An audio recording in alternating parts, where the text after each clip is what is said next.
Title: If God Loves Me, Why Am I Going Through Suffering? Background music fades in. Narrator: Have you ever wondered why, despite God's love for you, you still go through suffering? It's a question that many of us wrestle with. But here's the truth. When suffering comes, it doesn't mean that God doesn't love us. In fact, it is often a part of the process of growing spiritually, building our faith and drawing us closer to God. Music softens. Narrator: The scriptures offer us guidance and insight on this matter. In Romans 5:3-5, we find these powerful words. Text appears on screen, and not only that, but also, rejoice in tribulation. If you know that it is tribulation, its work is to bring patience, and the work of patience is steadfastness of heart, and the work of steadfastness of heart is hope, and hope is not ashamed. For love of God has been poured into our hearts by the Holy Spirit given to us. Romans 5:3-5. Narrator: This verse reveals one of the purposes of distress and suffering in the life of a Christian. Text appears on screen. 1. Distress, its job is to bring patience, i.e., patience. Narrator: When suffering happens, it teaches us the valuable lesson of patience. Patience is the endurance and strength to remain steadfast despite the challenges and trials we face. Just as muscles become stronger after a rigorous workout, our faith grows stronger as we persevere through trials. Text appears on screen. 2. Tribulation brings spiritual maturity.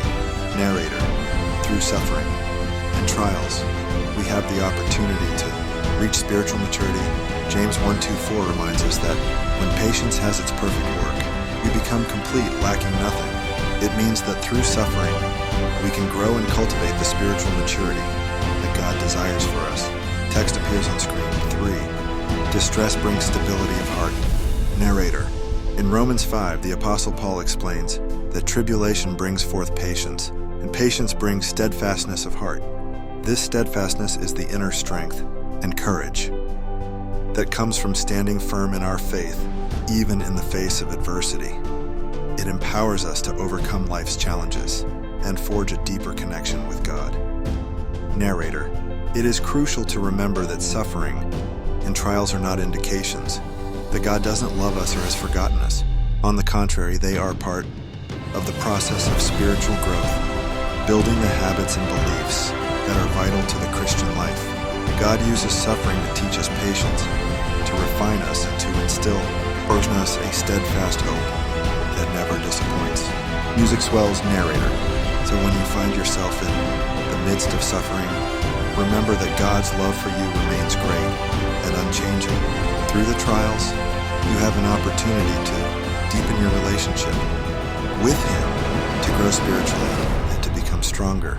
Narrator: May you be blessed with the understanding that suffering is not a sign of God's absence, but rather a pathway to experiencing His love in deeper ways. Hold on to your faith, for He is with you, guiding you through every step of the journey. Music fades out.